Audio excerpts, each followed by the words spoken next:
Je ne crois pas au retour du débat droite-gauche, et là c'est une différence avec Bruno Retailleau, je ne crois pas au retour du débat droite-gauche sous des formes classiques, telles que nous les avons connues par le passé. D'abord parce qu'il y a un Rassemblement national qui reste, selon toutes les enquêtes, extrêmement puissant, et Bruno Retailleau fait partie, à moins que je me trompe, de ceux qui ne souhaitent pas une alliance avec Mme Le Pen ou avec M. Bardella.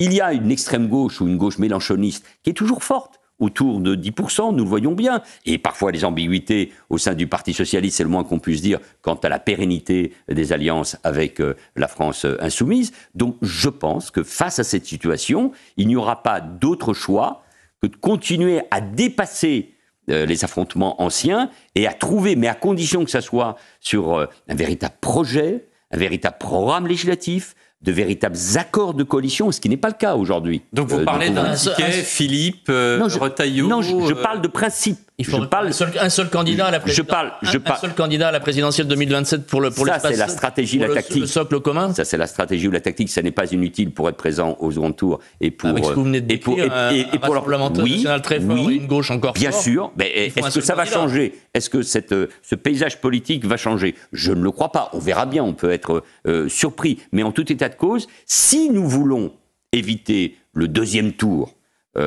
Mélenchon, Bardella ou Le Pen, je me place comme un commentateur, eh bien ça veut dire qu'il faut travailler sur le fond et sur la forme. Ça veut dire qu'il faut être capable d'envisager un vrai projet et un vrai programme de coalition, ce qui n'est pas le cas encore, pour un quinquennat, pour une législature. Il faut être capable, en effet, de créer les conditions de la coalition. Ce que n'a pas fait Emmanuel Macron en 2017 et en 2022, et j'avais eu l'occasion de dire que je le regrettais. Donc une alliance LR... c'est de ne pas avoir fait des alliances. Et dans ces alliances, il y a de la place, me semble-t-il, pour les républicains de gauche et pour les républicains de droite. Je crois que c'est possible, mais à condition que ça soit clair, que ça ne soit pas uniquement un programme contre, qu'il y ait des réformes qui soient mises en œuvre pour les finances publiques, pour l'école, pour la sécurité ou la justice, pour lutter contre l'islamisme, pour les territoires ultramarins qui, aujourd'hui, ont le sentiment d'une forme de décrochage. Bon, donc c'est sur tous ces sujets-là qu'il faudra évidemment travailler. Mais nous avons des idées qui nous rapprochent, sur l'idée qu'on se fait de l'Europe,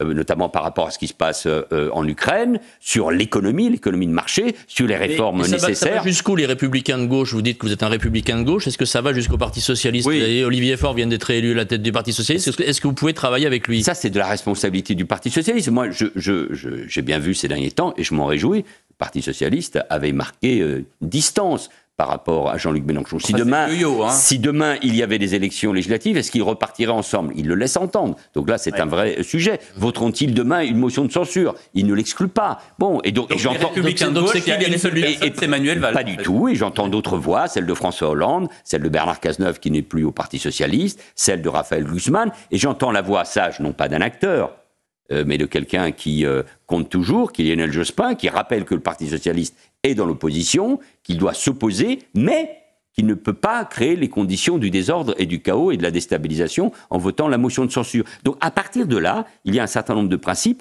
Essayons de travailler ensemble. Regardez, il va y avoir... Vous pensez vraiment que Lionel Jospin peut dessiner une ligne politique aujourd'hui pour des électeurs de 2027 ? Non, bien sûr. Mais il faut écouter ces voix, elles ont toujours le rôle.